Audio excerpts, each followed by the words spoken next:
ani harka badde dhiyaadde video ajaa'ibaati jechuudha. Ilaalaal maal seetan. Wanta himumoo hinimu yooni merakko akkanaatiin naquun namaa yooni mu baadhis rakkoo akkanaatiin naquun namaa itti hiriyaan ta'e takka dhiphina guddaa keessa jirte jechuudha. So dhiphina ishii kana kan furmaata ta'uuf komentii keessa waan ta'eef komentii jalatti mee hundumti keessanuu maal akka ishee video guutuu dhaggeeffadhaati maal akka ishiin gochuu qabdu isin yaada keessan nuuf barreessaa galatooma. Hashamar ka fuudhee jalatamtoota kabajamtoota hordoftoota chaanaalii kootii akkam jirtu nagaa jirtu nagaa kootii galata waaqayyoo baga nagaa taatan irratti viidiyoo haaraadhaan dhufeen jira yeroo jalqabaatu gara chaanaalii kootii kan dhuftan subscribe gochuudhaan maatii ta'a akkasumas immoo mallattoo bilbilaa tuquudhaan yeroo hundumayyuu viidiyoon akka atattama simbira ga'uu godhuu hin dandeessanii yaa hundumtu keessanuu hin beektanii wanti nani barsiisuu jechuudha isiniif haaraa miti ummata duree garagaraa tuttuqeetan video garagaraa hojjechaa jira akka warri jaalatanii komentii na barreessanis jirtu galatooma sinan jaaladha sinan kabaja jechuudha dhugaa sinin jedha baay'ee yeroo baay'ee gaafa video tokko hojjedhee namni immoo waa'uma video saniitis ta'e wanta biraa gaafii na gaafate waan sababii na caqasatanii fi namni tokko sababii na caqase duwwaadhaaf jechuudha kan gaafii na gaafatu yookiin immoo yaada naa kennu Sinigalemti amma fakkeenyaaf waan tokko ilaaltanii hin hubanne taanaan homaa tokko videos barreessuu komentii barreessuu hin dandeessan maaliif wanta nani odeesse yookiin haasa'e hin beektan jechuudha. Okay. Har'a shamarree takka ilaalchisee jechuudha. Shamarree tana qaamaan hin beeku kan beeku silkiidhaan jechuudha. Silkiidhaani mala ishii tana isinitti hima. Namni tokko maal akka ta'e beektanii yeroo tokko waan namootaaf gilxii taane nutti fakkaata ifa amma fakkeenyaaf ani namootaaf ifa jettanii yaaddan garuu ifa baachuu ta'uu dhiisuu dandeessan jechuudha amalli keessan so maalidha anillee ishee hojii walitti dhufeenya guddaan qabu gwaaddanyaa tiyyaati jechuudha yookiin immoo hiriyaa shamarree hiriyaa shamarranii hiriyaa tootiitii jechuudha. Hiriyaa tiyyatan wajjiniin umuriidhaan baay'ee na caalti hiriyaan tiyyatan nama guddoodha garuu sirriitti wal beekna jechuudha. So akkam ta'e seetaan wal beekanii wajjiniin jiraatan Saudi Arabiyaa keessa yeroo baay'ee erga wajjiniin jiraatanii booddee waggaa 3 mana tokko wajjin jette. Inna sana booddee isheen firritii yookiin gwaddanyaan tiyyatun gara Itoophiyaatti dhufte. So isheen gara Itoophiyaatti dhufte booddee hiriyaan isheetun immoo shamarranii achi jirtutun jechuudha. Namoota isheen asitti fakkeenyaaf laalmasiitan dura gwaddanyaan tiyya isiniin jedhutun bilbila hin qabdu ture. Bilbila nama biraatiin bilbilatti. Isin galee miti amma fakkeenyaaf bilbilan qabdu ture yeroo isin jedhu Itoophiyaa garanatti jechuudha. Bilbila namaati irratti bilbiltee maatii ishiitiin naa wal qunnamsiisii minamna jetteetti mucaa tokko irratti bilbiltee akkas jettiin jechuudha. So amma maal godha gaafa tokko erga ishiin biyya kanatti galtee booddee bilbila san irratti bilbilteeti immoo jechuudha shamarrittiin tun jechuudha gwaaddanyaa isheetuun wal qunnamsiisii hiriyaa fi minamna jettiin. Achumaan dhiira kan wajjin naasa'uu jalqabdi. Dhiirri kun jaalallee haa qabaatu, abbaa manaa haa qabaatu. Oma wanti ishiin beektu hin jirtu jechuudha. Isheen achi jirtu sun.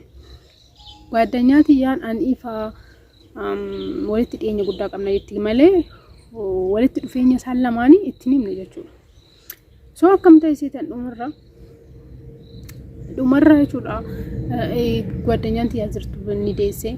Gaafa deesse sun immoo gara biyyaa dhufuu barbaadde dhufte. Mucicha wajjin wal argite guyyaa baay'ee bubbulanii maatii isheetiin fira kiyya kan jettu wal barsiiste bakka erga wanta garagaraa keessa seenanii ka'anii booddee jechuudha. Ishee tana bira daayisaa erga deechee booddee dhufte gaafachuudhaaf isa waliin dhufti. So isa waliin yoo dhuftu handi isatti wal argitanii waliin dhuftanii minamna jettee gaafatte hayi bilbileetifan akka inni na fidu godhe minamna jettee ittaasofti. So gwaddanyaan tiyyatuni booda jechuudha wanta ishiin gootu irratti xiqqoo shakkiti na fakkaata uffata isa biratti jijjiirratti itti galgala gaafa nu bira bultu ishakkiti na shakkites garuu omaan jenneeni kana booddee nu ikkoo akkatti gwaddanyannati yookiin hiriyummaa jalqabne irraa maal jettiin jechuudha. inni kun immoo mucichi immoo dubartii baay'ee wajjin wanta akkanaa akka inni raawwatu isheen azirtuun ni beekte jechuudha. So amma yoo itti himte isaan walitti lolchiiste malee uumaa wanta gushiin gootu hin jiru jechuudha. Maaliif wanta garaagaraa waliin dabarsanii jiran jechuudha already. So akka ishiin hin gorsineef akka ishiin waanuma tokkollee waa'ee mucaa kanaa itti hin himne ishiin dura dhoksitee booda kan itti himte. So sana booddee cinqii guddaa keessa jirti jechuudha hiriyaan tiyyatu sa'aatii kanatti. Mucichi ishiidhaan birrii erga qarshii ergeedhaan qarshii ergitii fi wanta adda addaatti ittiin godhataa nama biraa wajjin immoo qubeellaa godhateera jechuudha. Shamarree biraa waliin. So wanti godhuun wanti ishii amma sa'aatii kanatti yoo ishiin ittiin himaa hiriyyaa tiyyatanatti naanneetoo wanta kana keessa baasettee yaadde jechuudha. Ishii dhawullee rukutullee danda'a jechuudha. Dhugaas hin jedhaa. Mucichi jechuudha. Amalli isaa baay'ee akkas mara waan gaarii amala gaarii hin qabu. Garuu isheedhaaf gaarii ta'etti taasaa jechuudha. Nama gaarii nama wanta akkasii hin beekne ishee jalqabaa akka taate maal. Enna hiriyaan tiyyatuun rakkoo dhiphina guddaa keessa jirti. Maaliin godhaa naan jechaa jirti amma sa'aatii kanatti jechuudha. Jechuun amma bilbilaan miti nuyi kan wal beeknu isheedhaan. Ishee saniin malee ishee tanaan bilbilaan miti kan wal beeknu. Qaamaan wal beeknu wajjin oolla. So wanta akkanaatu jira. Maal gochuu qabdi? Mee isin yaada keessan jechuun ilaalame. Gaafa isheen mucichi kun bara akkasii akkana jetteen tokkoffaa inni isheedhaaf oolmaa ooleera.